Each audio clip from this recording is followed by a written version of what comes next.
Hello everyone, in this video I will show you how to set time on your iOS device.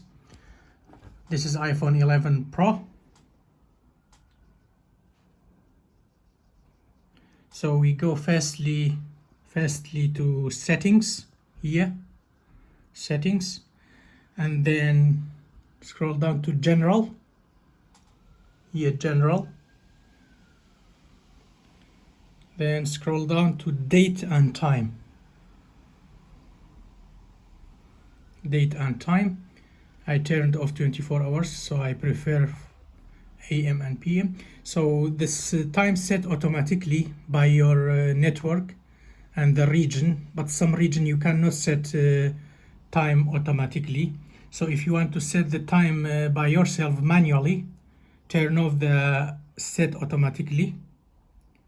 And then here 27 of June 4:51, so you can just here you can change it. For example, 8:22 PM or AM is up to you, up to the time where you live, the region. So is now 8:22, as you can see here, the time 8:22.